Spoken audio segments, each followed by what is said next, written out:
रोहन नाम का एक लड़का मकर संक्रांति को लेकर बहुत उत्सुक था। वो हर साल अपने गांव वालों के साथ पतंग खरीदता और गांव भर में उसे उड़ाता रहता। इस साल रोहन जब अपनी पतंग उड़ा रहा था, तभी उसकी पतंग की डोर टूट गई और वो हवा से पास के एक जंगल की तरफ उड़कर जाने लगी। अब क्योंकि रोहन के पास सिर्फ वही पतंग थी, वो उसे लेने के लिए भागा। रोहन जंगल में जाने से बहुत डर रहा था, क्योंकि उस गांव में ऐसा कहा जाता है कि बहुत पहले मकर संक्रांति के दिन ही एक औरत की वहां पर मौत हो गई थी। तभी से लोग कहने लगे कि वो जंगल श्रापित है। लेकिन रोहन हिम्मत करके अपनी पतंग को खोजने के लिए उस जंगल में चला गया। वो अपनी पतंग खोज ही रहा था कि उसे ऐसा लगा कि उसे कोई पीछे से देख रहा है। उसने पीछे मुड़कर देखा तो उसे कोई दिखाई नहीं दिया, लेकिन उसने देखा कि उसकी पतंग ऊपर पेड़ पर अटकी हुई है। रोहन उसे उतारने के लिए पेड़ पर चढ़ने लगा। उसने अपनी पतंग हाथ में ली और वो नीचे उतरने लगा, लेकिन जैसे ही वो पीछे मुड़ा, उसने देखा कि एक औरत उसके ठीक नीचे बैठी हुई थी और उसकी तरफ ही देख रही थी। उसके चेहरे पर बहुत से कट्स के निशान थे और उसका आधा शरीर जला हुआ था। रोहन के देखकर बहुत डर गया। वो औरत हवा में उड़ने लगी। उसने रोहन को उसकी शर्ट की कॉलर से उठा लिया और उससे पूछा कि क्या उसने उस औरत के बारे में कोई कहानी सुनी है। रोहन ने अपना सर हाँ में हिलाया और डरते डरते उसे बताना शुरू किया।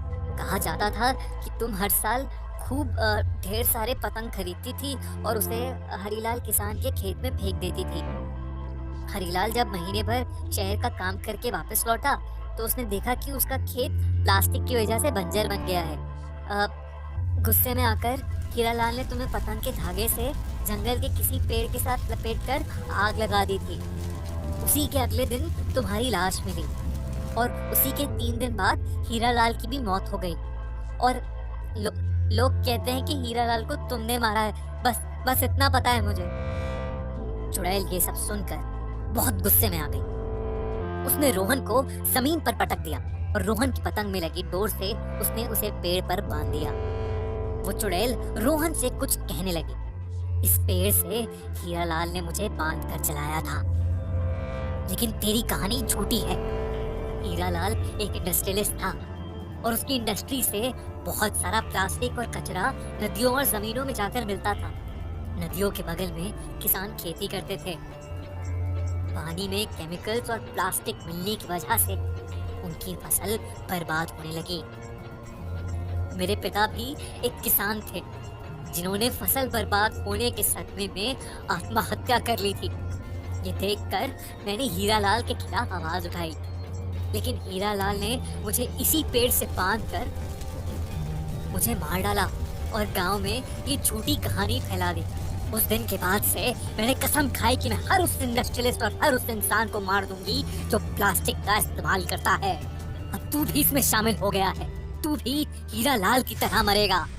उस चुड़ैल ने रोहन की पतंग हाथ में ली और उसे पार डाला। तभी चुड़ैल को समझ आया कि वो पतंग पेपर की है और प्लास्टिक की नहीं। वो उसे मारते मारते रुक गई और एकटक रोहन को देखने लगी। तभी पीछे से रोहन के घर वाले उसे खोजते हुए आ गए।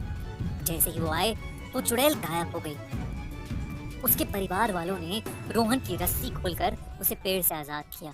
रोहन उस दिन के बाद से कभी उस जंगल की तरफ तो नहीं गया, लेकिन उस चुड़ैल की असली कहानी अब वो सबको बताता फिरता है।